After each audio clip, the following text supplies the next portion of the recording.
Iran is in crisis. Since late December 2025, the regime has unleashed a brutal crackdown on its own people, echoing the darkest moments of modern history. Protests have been met with bullets, mass arrests, and a near-total information blackout. Human rights groups report thousands killed. Some estimates reach over 16,000. The regime's own admission of over 3,000 dead is staggering. Hundreds of thousands have been wounded or arrested, many too afraid to seek help.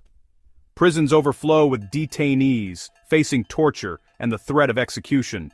The Islamic Revolutionary Guard Corps now patrols the streets under martial law, their presence enforced by fear and foreign mercenaries. The regime's message is clear.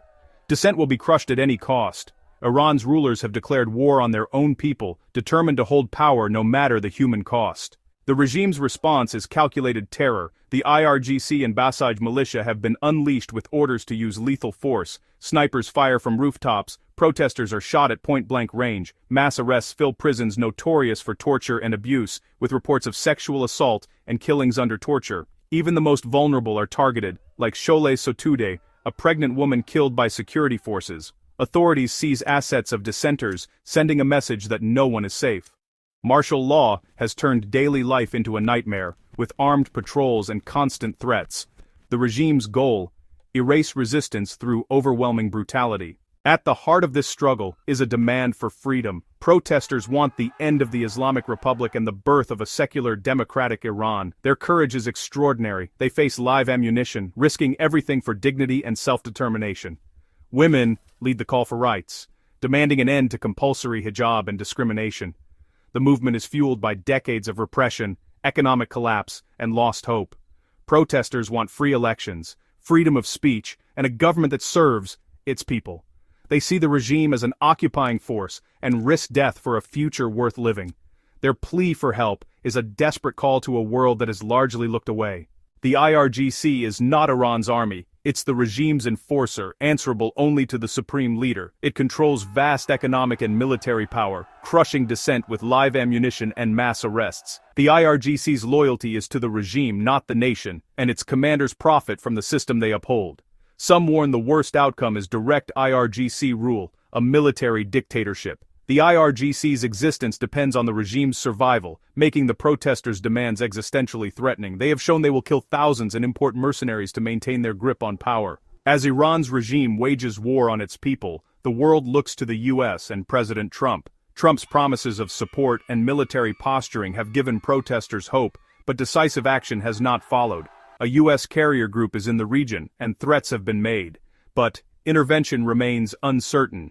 Each day without action erodes morale and strengthens the regime. The world faces a choice: intervene and risk wider conflict, or stand by as the regime crushes the uprising.